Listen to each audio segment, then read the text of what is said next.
Hi, everybody. Okay, welcome back. Today we are going to look at our first physicalist theory of the mind, although it's a little bit weird calling this a theory of the mind, as you'll see, since it's more of a theory about the meanings of certain types of words that have to do with the mind. Hopefully you'll see what I mean by that in a little bit. But logical behaviorism, as it's called, is definitely related to psychological behaviorism, which some of you may know something a little bit about. And I'll get into psychological behaviorism as background to logical behaviorism. But logical behaviorism is a philosophical theory about the meanings of mental terms. Okay, just to warn you ahead of time. So what philosophers were interested in doing at the beginning of the 19th century, up towards the middle of the 19th century, was really trying to understand the mind more scientifically, trying to get away from Cartesian dualism, where the mind is a kind of a spirit. It's something that's not really amenable to scientific investigation, something that you can't really verify exists in any clear-cut way. People were not really satisfied with Descartes' arguments, as we saw last time. So the whole idea was, let's put these immaterial substances behind us. Let's get rid of the ghost in the machine, as the philosopher Gilbert Ryle once put it. Gilbert Ryle was one of the proponents of logical behaviorism, or at least a version of it.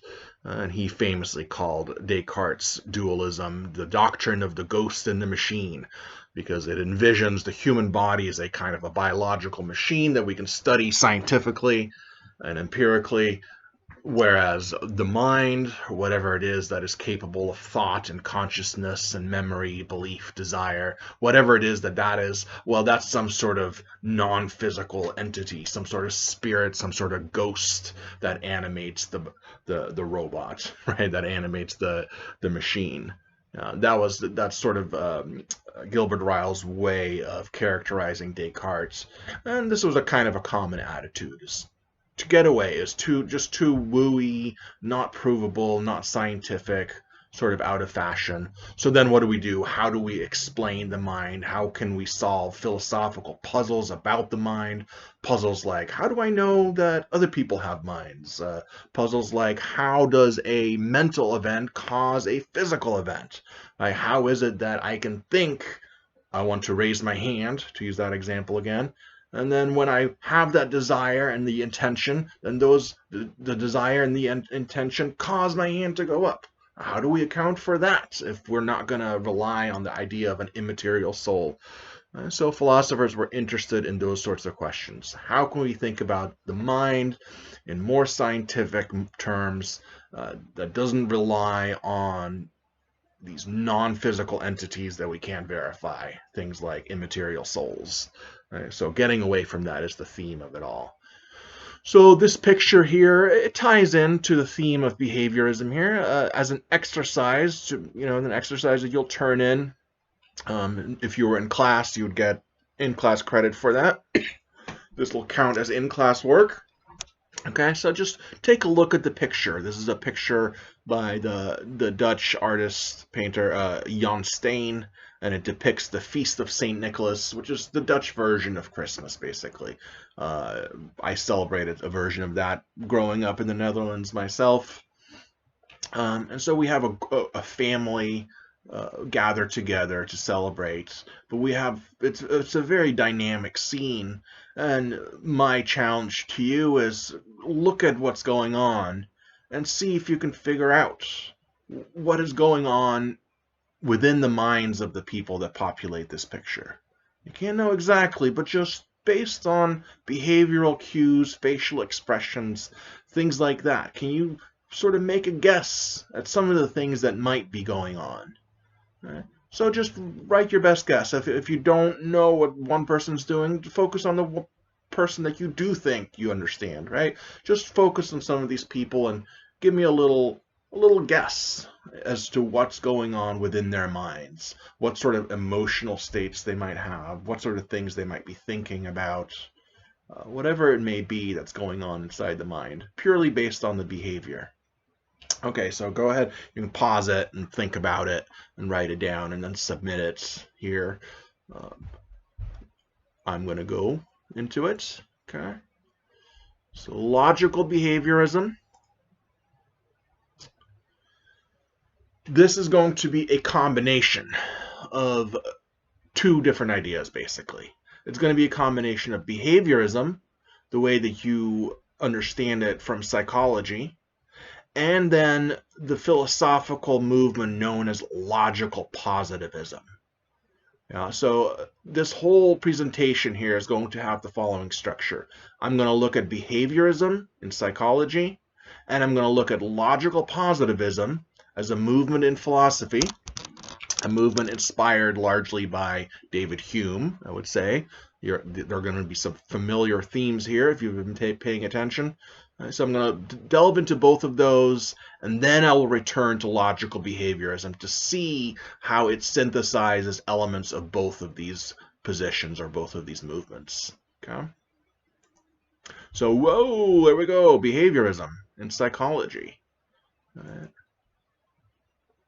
So Watson is really credited as really starting this movement in psychology, and then B.F. Skinner expands his work. Here we got Watson. So, this is a bit ago, but you can see he would have been active at the beginning of the 20th century, a time really when more and more disciplines wanted to be more scientific, including psychology.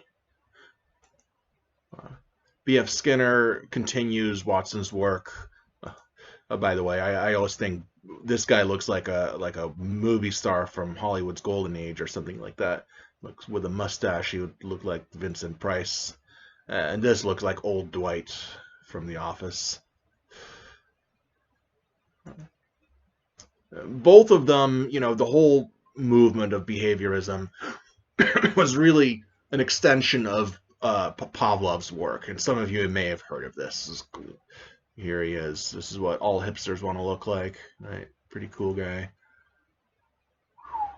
There we go. So this is classical conditioning, where you're pairing stimuli to produce a behavior, right? So normally a dog, when looking at some yummy food, will start salivating just automatically, just an instinctual behavior.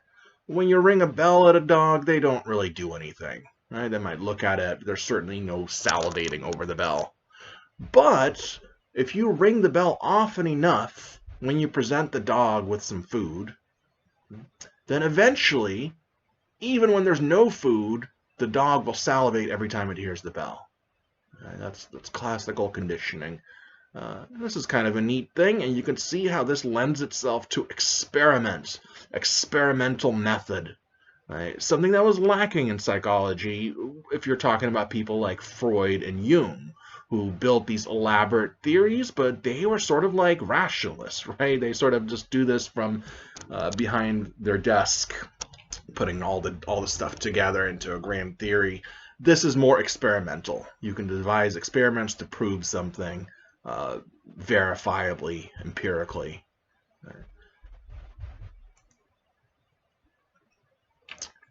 So they sort of complicated this simple picture of Pavlov and added all sorts of other elements to it. You can take a look at this in your own time. I'm not going to delve too deeply into this, but you can see how the ideas are being developed. Right? So yeah, the whole idea was to make psychology more scientifically respectable. Right? Freud and Jung and other people like that.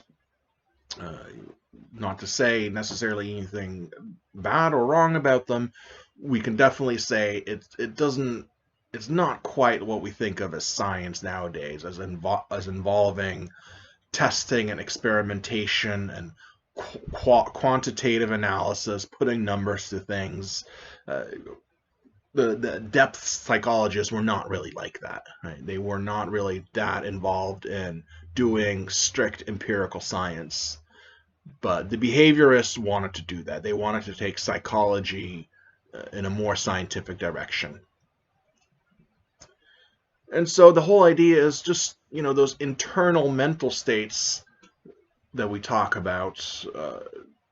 Sometimes these are given as arguments for dualism, for example, right? That we have these internal states that you can't verify that I have them, only I have access to them. The feeling of pain, for example, I can tell you that I have pain, but you can't feel my pain. You can't ever really check to see what I am feeling. And so if something is not empirically available to you, well, then you can't really do science with it. Science relies on empirical data. And so the behaviorists reason, if other people's mental states are not empirically verifiable, I can't check inside your head to see exactly what you're thinking, then I don't have that available to me as data for my scientific theories.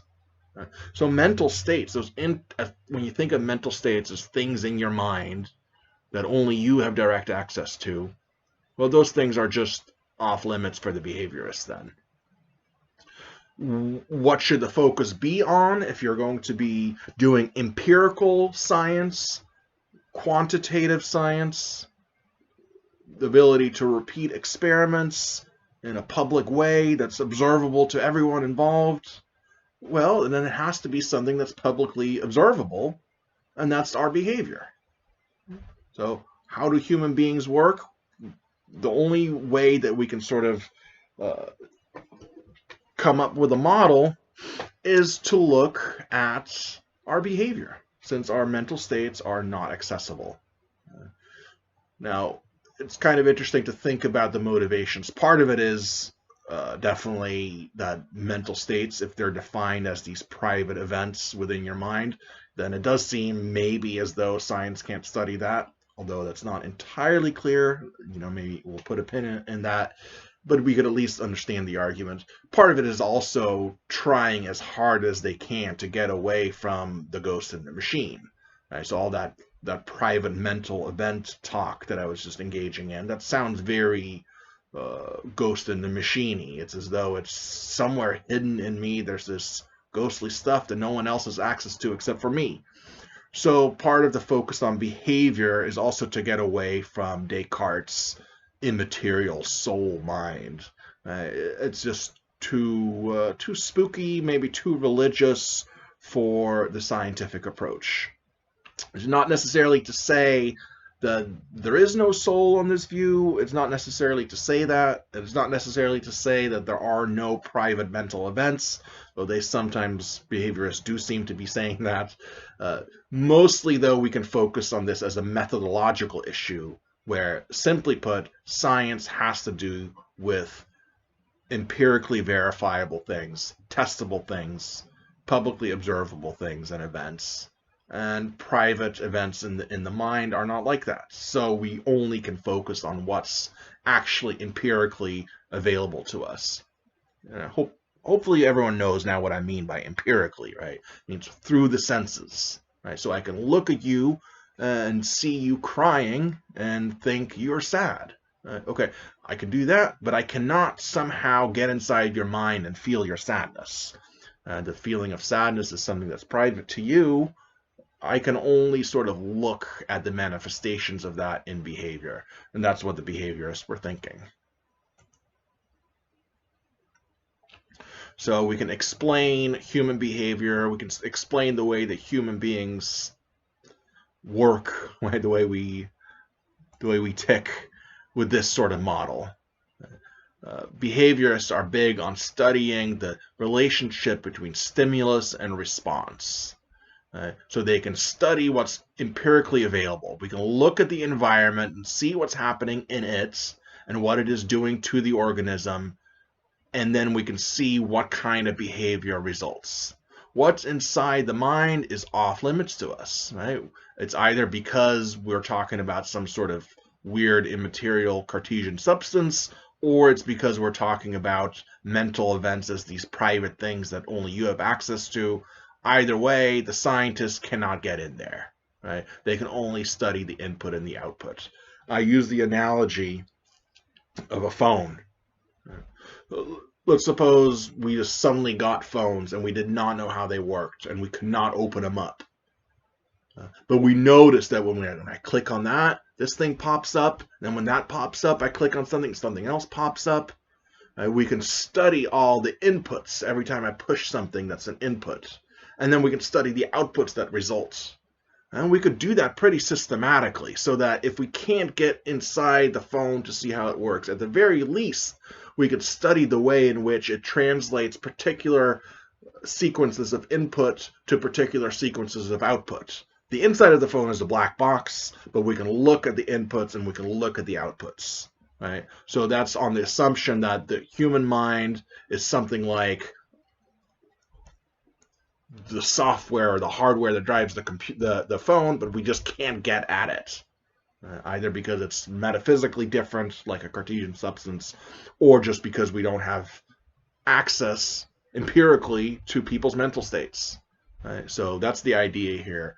All we can really study is how people translate inputs to outputs. And we can't really say anything about what happens in between. So that's the basic idea behind psychological behaviorism. Okay, woo. Right, so now remember how this whole presentation is structured. Right, we're going to look at logical behaviorism, but to do that first we have to look at psychological behaviorism, and now we're going to look at the movement known as logical positivism.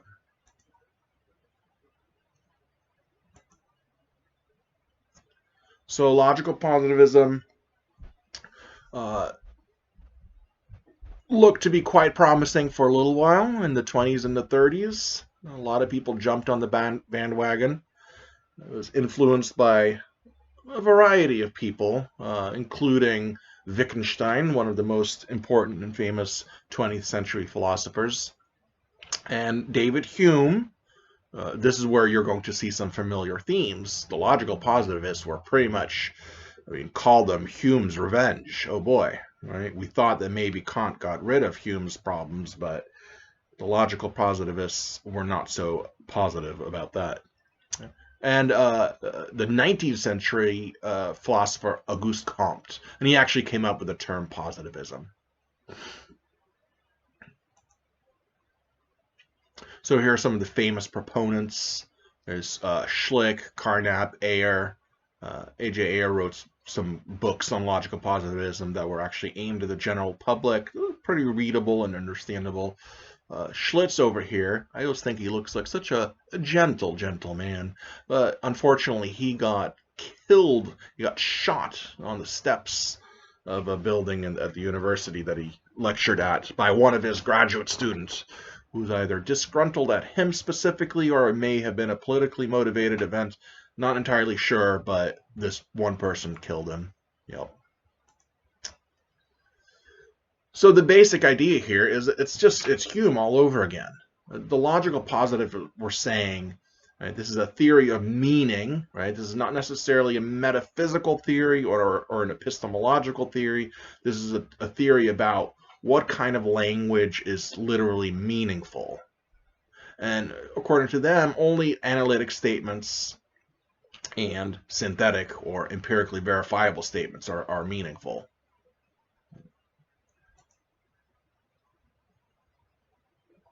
So they were famous for this thing they called the verification principle.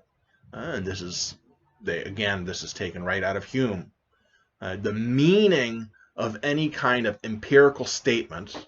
So if we're not dealing with analytic statements that are like math or geometry or logic or just giving the definition of something, if we're not talking about those kind of statements, we're talking about positive statements, right? Here the positive part comes in. We're making a positive statements about the nature of reality.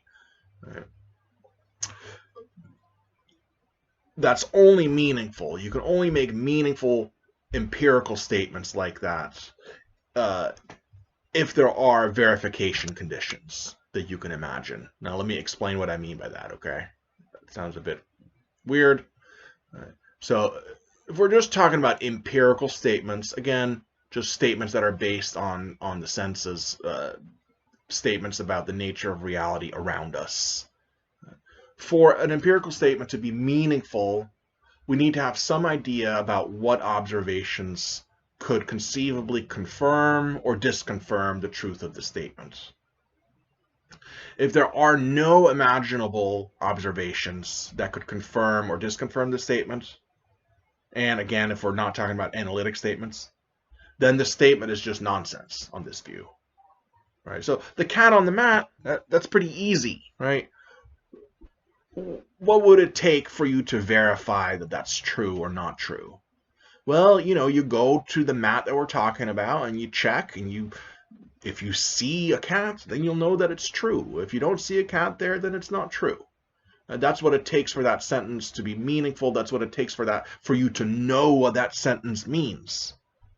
You know what the cat is on the mat means because you can easily imagine what it would take for that statement to be true or false based on observation. You simply see if the cat is on the mat or not. So the verification conditions, it sounds fancy, but we're just talking about what you would see if you were to verify if the statement is true. What observations would be available to you, at least in principle. Right? Whereas here, this next quote, this is from Hegel. Hegel came pretty quickly after Kant and takes lots of Kant's ideas further. Now remember, Kant sort of gave philosophers permission again to go beyond analytic and beyond analytic a priori statements and beyond synthetic a posteriori statements. He thought we could also make synthetic a priori statements. So basically, he thought that you could sort of sit around and think long enough and hard enough and come up with ideas about the nature of reality that are not necessarily tested or testable, that are not necessarily empirically verifiable. It's rather just through thought. You somehow know that they are true. So this gave license to lots of philosophers after Kant to engage in all sorts of hypothetical conjecture, all sorts of metaphysical weirdness, really, if you look at some of it. Now, I'm sort of playing, I'm sort of going along with the logical positivists. People like Hegel may be right. Who knows, right? That's its own topic, but I'm just relaying to you the way that the logical positivists were thinking about it. So here's a quote, right? Let me just read this. Spirit as the essence that is self-consciousness, or as the self-conscious essence, which is all truth and knows all actuality as itself, is in contrast to the reality which gives itself in the movement of its consciousness, initially merely its concept, and this concept, in contrast both to the daytime of the development of the night of its essence and to the existence of its moments as self-sufficient shapes, is the creative secret of its birth. I stumbled over that. Yeah. You see the problem, right? Hopefully. You might think, well, this is just really difficult to understand. The problem is what are the verification conditions for this? How would we know that any of this is true?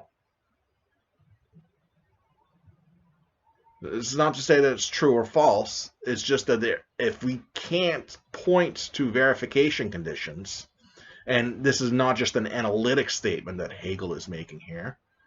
It doesn't look like it's an analytic statement. It looks like it's trying to tell us something about the nature of reality. But at the same time, it's completely unclear what observations would confirm or disconfirm this statement. So this might be a candidate for nonsense. It might be nonsense. If we can't come up with the verification conditions for this whole statement here, then according to logical positivism, it would just be nonsense. It wouldn't even be true or false, right? It'd be worse than false, just nonsense. So that's one example. That's one example of the kind of thing that the logical positivists would take issue with.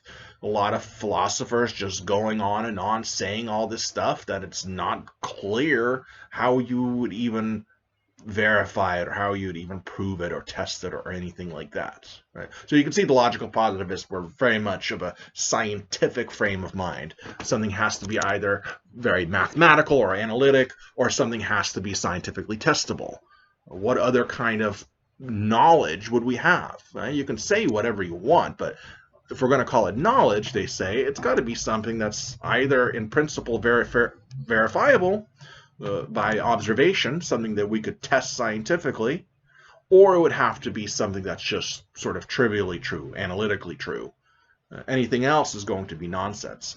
So a lot of theology drew their ire as well. A lot of theology seems to involve statements that are not clearly either analytic or synthetic and empirically verifiable.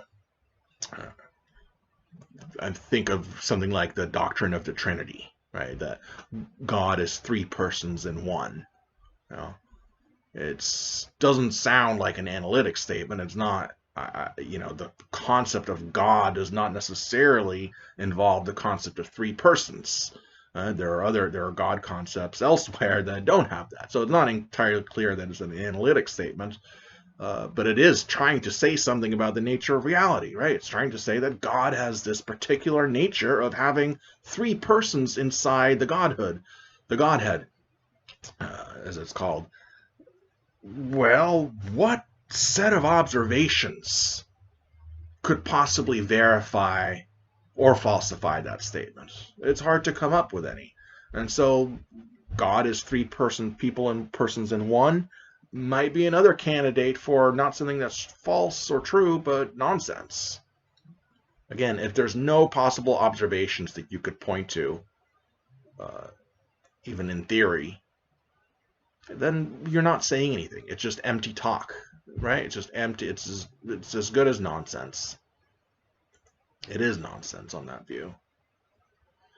So you can see it as a reaction to a lot of that very speculative metaphysics, grand system building by philosophers who are clearly not doing analytic work, and they're clearly not doing science. To a logical positivist, that would just mean, well, you're chasing something nonsensical.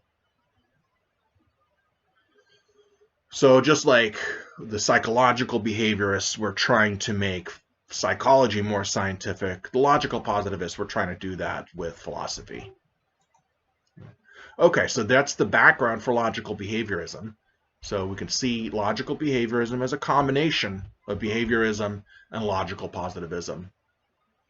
So that Carnap guy that we just talked about, he was one proponent of that. And then the guy I mentioned earlier, Gilbert Ryle, who was an ordinary language philosopher. And this, by the way, is a very interesting period in the time of English-speaking philosophy. Around the 40s and the 50s and a little bit in the 60s, people were doing this stuff called ordinary language philosophy, mostly just sort of analyzing the way that we ordinarily use words, and then often contrasting that with the way that philosophers treat those same words, and seeing that perhaps a lot of our philosophical confusions have a linguistic basis, so we can get rid of our confusions by understanding ordinary language properly. So that's part of what's going on in Gilbert Ryle's program, in his very famous book, The Concept of Mind, in which he basically deconstructs Descartes' substance dualism, shows what's wrong with it, and tries to give something else in place. So, like logical positivism, logical behaviorism is a semantic theory. So it's not supposed to really tell us what the mind is, or what its nature is. It's not supposed to be doing metaphysics. At least in theory, it's not. It's hard to avoid it. The idea is that it's about the analysis of certain terms, especially mental terms. So they're taking the verification principle right from the logical positivists. They're agreeing that statements about mental states, and mental states being things like being in pain, or remembering something, or thinking about something, or believing something. If we're going to meaningfully say something about someone's mental states, there had better be some verification conditions. Right? So if I'm going to say Sarah has a headache, well, we'd have to be able to imagine what sorts of things would falsify that or verify it. Right? If there's no conditions for it, then it'd be meaningless. And that's the idea. Well, of course, how do I verify that someone's in pain? Right? At least theoretically, it could be multiple things, of course, right? Um, Most basic way is someone's crying, right? So maybe we just saw them get hurt and they start crying, or they clutch at the part that's hurt. They say ah. That's usually the kinds of things that we would see that would verify the statement. Now, of course, it's possible. There's a whole problem of people pretending to be in pain. That is a problem. But for now, all you really need to think about is, look, you learned words like pain based on the behavior of other people, and people looking at your behavior and associating the word pain with it when you're a child, right? You learn these words by observation of behavior and by other people observing your behavior. So there's something to it, right? So there's something to the idea that I should be able to say meaningfully that someone's in pain, even though I can't actually get in there to see what kind of pain it is, or if there really is even a pain. Again, even though we seem not to have direct access to someone's internal mental states, surely I can say meaningfully that someone's in pain. Well, then what would that refer to? What does it take for that to be meaningful? Well, the verification principle says it's just those observations that you would expect when someone's in pain. Yeah. And that's going to be behavior, publicly observable behavior, right? So that's the tie back to psychological behaviorism. So statements about people's mental states, like she's in pain or he's thinking about buying a car, right? They're ultimately just statements about observable behavior or potential behavior. That's what makes them meaningful. Again, because to be meaningful is to be tied to some sort of empirically verifiable events. Pain as a private mental thing that I don't have access to, pain can't mean that on this view. It has to be tied to something that everyone can observe. So yeah, that's what I just said. When I say that someone's in pain, it can't mean, according to this view, right? If you're going to take the verification principle seriously, it can't mean that private thing that's only accessible to you, the actual feeling of the pain. It has to mean what is publicly observable. It has to do with what's verifiable. And that's your behavior. That's the only thing that we can actually observe is your behavior. Now notice your behavior can, yeah, it can include just someone telling you that they're in pain, right? Very often that's good enough for us to say, okay, they're in pain. Just to clarify something in case you were thinking of an objection, mental states can be dispositional. That means it can refer to potential behavior. So I could say Randy wants a new car, even though Randy right now, this moment, is not engaging in any desire to buy a new car behavior, right? Randy is just playing video games right now. There's nothing about his behavior that says he wants a new car. But it could at least refer to potential behavior. It could refer to the fact that if Randy had the money and the ability to buy a car, then he would, or something like that, right? Or maybe in the past he said that he wants a new car. So it doesn't just have to be what's publicly observable right now. It just has to mean that something has to either be able to verify or falsify the statement, and that something has to be something that's verifiable for everyone, right? Or falsifiable for everyone. Something that's empirically observable, some sort of public process or event, whatever it may be. Okay, I went over that pretty fast. Let me see if I want to slow down on any of this and talk about it more. The basic idea just is, right, it's a bit like psychological behaviorism. Talk of mental states that are inaccessible to other people is nonsense. Right? Language is public, Words that you've learned, like pain, they only have meaning because lots of people use that word in a consistent way. So in order for language to arise in that way, in order for words to have these at least semi-objective or intersubjective meanings that are stable, something has to tie them. Uh, Something has to hold those meanings stable, and it has to be something that's publicly observable. So if pain only referred to some private event, we would never come up with a word for it. Yeah, does that make sense? Think about that for a little bit. Right?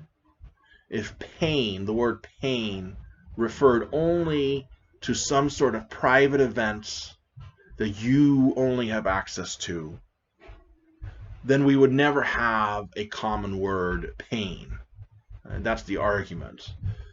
We need some sort of publicly observable, some sort of stable set of conditions that gives us the meaning of pain. And the only candidate, according to logical behaviorism and psychological behaviorism, is behavior. Our behavior. Our behavior is ultimately what grounds the meaning of mental terms. So to make a mental term ascription to someone, like saying that someone's in pain, this ultimately can only refer to publicly observable behavior. If you think you're talking about some private event, that on this view, on the verification principle, you'd be talking about something nonsensical, because there's no way to verify it one way or the other. Okay, so some of the cool things about logical behaviorism, it makes philosophy of mind much more scientific. That's probably a good thing, right? It tries to get rid of a lot of highfalutin nonsense like you might sometimes find in philosophy and elsewhere. It says, like logical positivism, like David Hume says, telling people, make sense, say something that you can show is true either because it's analytically true or show that it's true because we can all verify that it's true directly by some sort of empirical method. If you can't, then why should I take anything you say seriously? That's the basic idea there. And I try to give their argument that mental words, mental terms like being in pain or happy, thinking, remembering, believing, that those words would not be part of a publicly used language where words have at least somewhat stable meanings if they only refer to private mental states that are not accessible to other people. We can only learn those kinds of terms by associating them with behavior. So the logical positivist or the logical behaviorist says, well, then that's all it is. It's just behavior, right? So I think that goes too far, but I do think it's right. I do think the basic argument is right that we don't learn those words just by attending to our own private sensations. They do have some sort of grounding in publicly observable behavior. I just think it's too far to say that when I pinch myself, that feeling that I feel, ow, that is really hurting right now, okay? It's not just the behavior. I felt something, pain, right? So that part seems to be a problem. I'm getting ahead of myself. But at the very least, it's true that that private feeling of pain that you don't have, that I do, right? That's not enough to get a language going, a language about mental terms or mentals or sensations or whatever mental term you might be talking about. There has to be some sort of grounding of it in some publicly observable stuff like behavior, like me saying, ouch, ow, that's hurting, seeing some redness on my arm right now because I really did that to make a point. So I feel like it's kind of going too far to say that pain is just behavior. But it is, I think, correct to say that pain can't just refer to these hidden things. There has to be some sort of visible outward manifestation of it. And it does provide some potential answers to philosophical problems about the mind, right? We have the mind-body problem related to mental causation. The mind-body problem is basically just a problem for substance dualism, of course, right? Because it says there's this immaterial thing that we call the mind or the soul that's somehow attached to the body, but who knows how? It just somehow is. That's a big problem for substance dualism, to have these two completely different kinds of substances that are somehow coming together to create a human being with consciousness. There's no sort of real explanation of that, unless you just, like we saw last time, you just bring God into it to fix it all. That's not satisfying for lots of philosophers. Um, so there's that problem, and then just the mental causation problem in general, right? This idea of well, okay, when I form an intention and I want to do something and I see no reason not to do it, then me wanting to do it causes me to manifest that behavior. I want to raise my hand. Here I go. Right? So we had this mental event, this wanting to raise my hand, and then a physical event, me raising my hand. How does that work? Well, for logical behaviorism, there's no problem. There was never some sort of private mental event that we somehow have to connect to my behavior. It's all behavior, right? I'm not going to get into how you would analyze the idea of me wanting to raise my hand and then doing it in behavioristic terms, but that's what it would have to be. There would be no sort of special problem about how mental events translate to physical events, because on this view, they're all our words, meaningful words and meaningful statements, all refer to publicly observable behavior anyway. So that problem is just completely avoided in that way.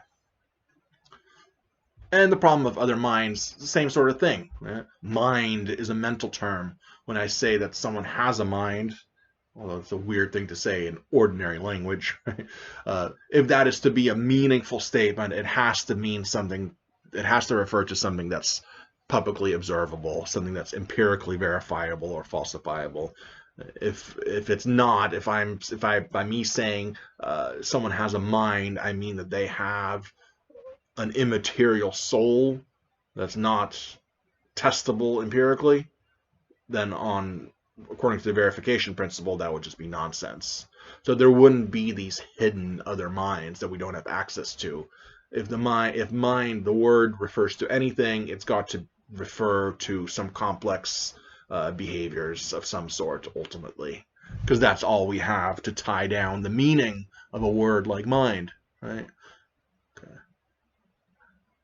This might all have been pretty quick to go over all these, but that's all right. You can think about it on your own for a little bit too.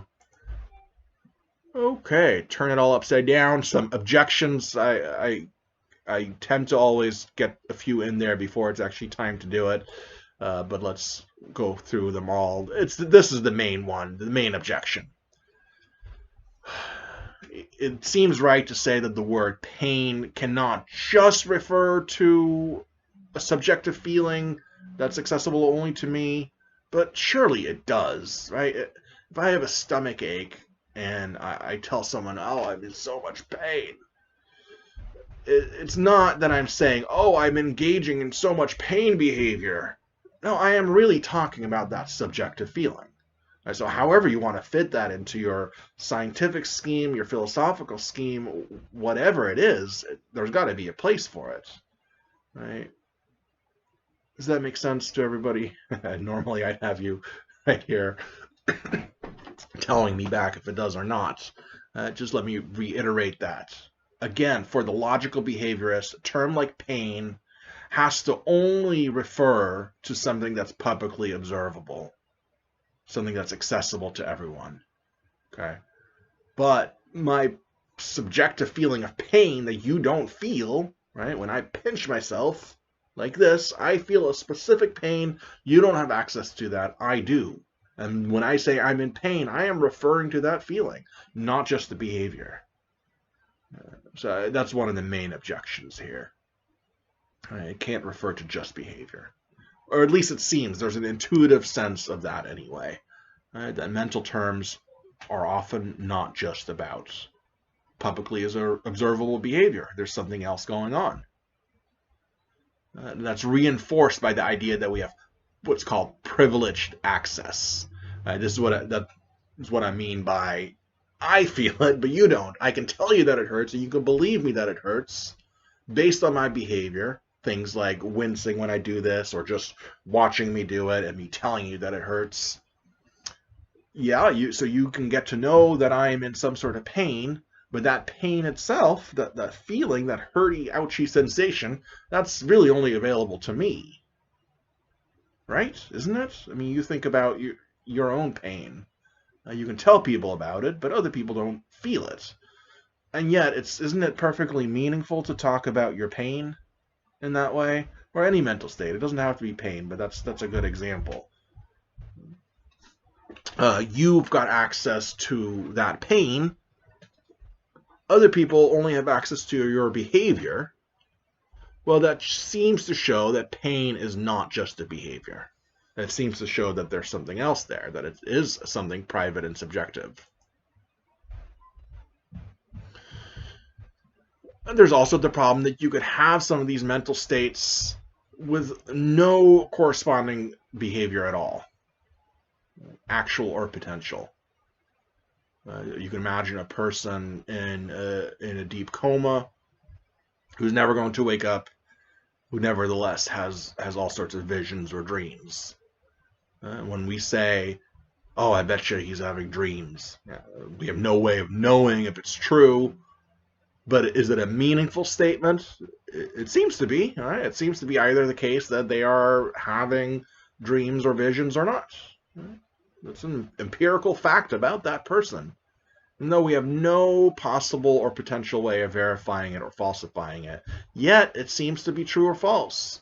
And so not nonsensical. Again, is it nonsense to say they're dreaming, they're not dreaming?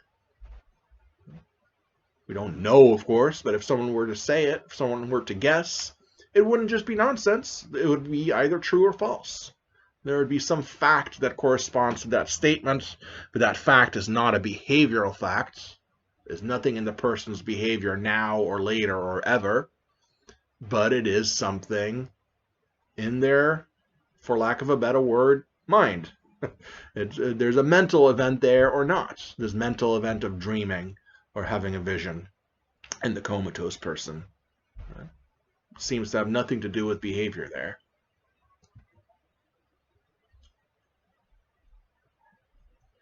Okay. And this is a big problem too. There's a problem for psychological behaviorism as well. How do you describe behavior without certain mental states? Very difficult to do. Let's see, did I have an example here? Now, okay.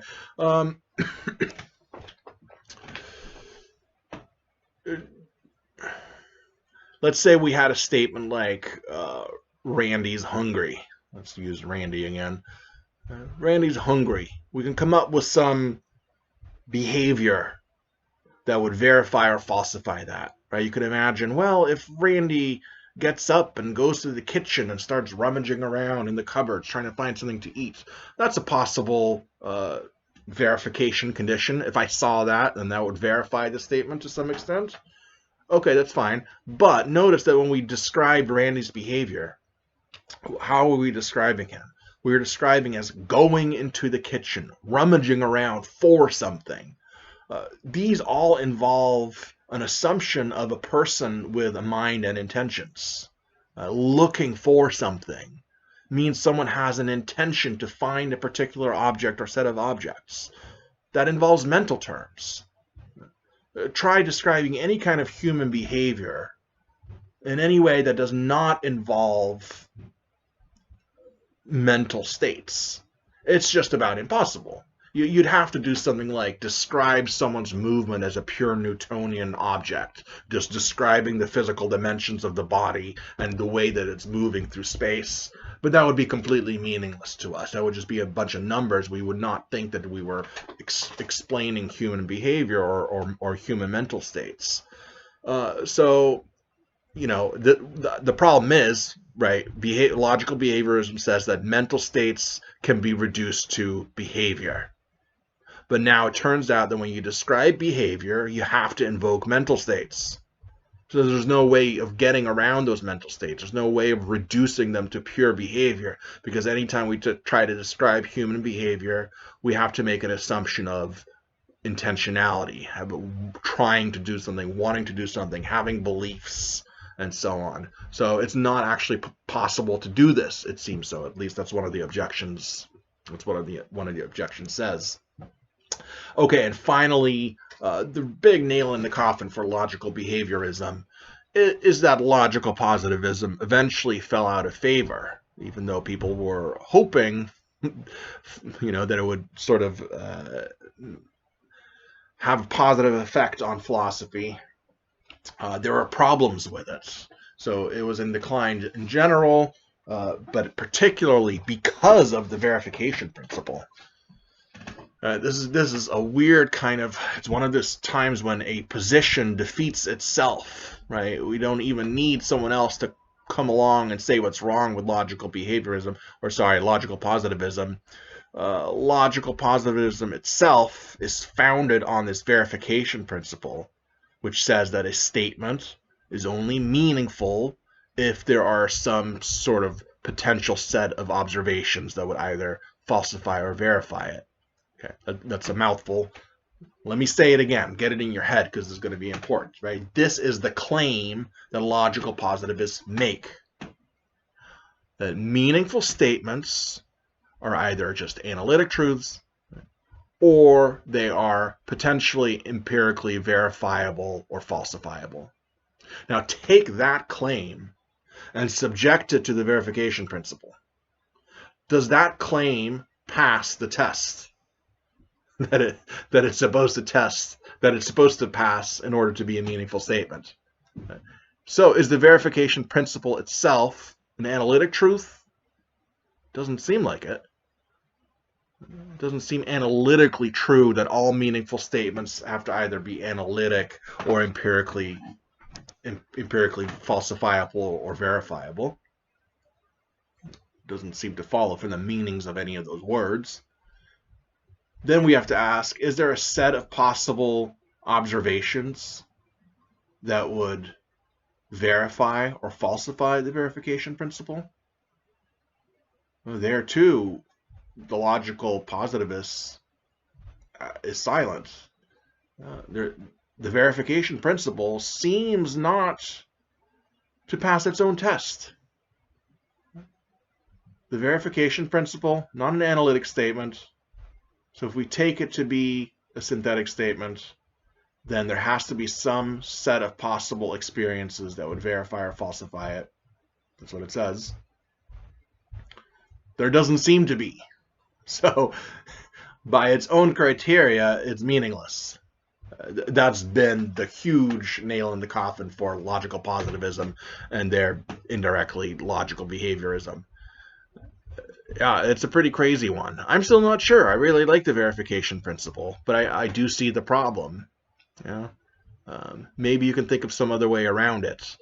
The only thing I can think of is, okay, well, yeah, I suppose it doesn't pass its own test in that sense, but you could still use it in this way. You could still say, okay, whoever it is that's presenting you with a theory about something, if it's a philosophical theory or a theological theory, whatever it may be, you could still ask, is that an analytic kind of proposition that you're making? Or is it a claim about the empirical world that we could verify empirically or falsify? It's not either of those. Okay, then we don't have to go as far as Hume and say then it's garbage, right? We don't have to go as far as the logical positivists said and say, well, it's just meaningless nonsense. But we can still say, well, then what is it? And we could still ask, then what is it? What other kind of knowledge is there? If it's not knowledge through the senses, and it's not knowledge that we extend just by analyzing concepts, if it's not that, then what is it? So I still like the verification principle in sort of that sense, that at the very least it gives us a rubric to separate knowledge and then to ask if it's neither analytic nor synthetic, then what is it? Okay, well, that's just me trying to stick up for the positivists a little bit. Okay, so I hope that's it. So hopefully you get the structure here, right? Logical behaviorism is a combination of psychological behaviorism, which was an early attempt in psychology to become more scientific. and logical positivism, which is an attempt on the part of philosophers to become more scientific and to be less tolerant of highfalutin metaphysical speculation. Okay, that's it for now. Next time we'll look at mind-brain identity theory. Goodbye.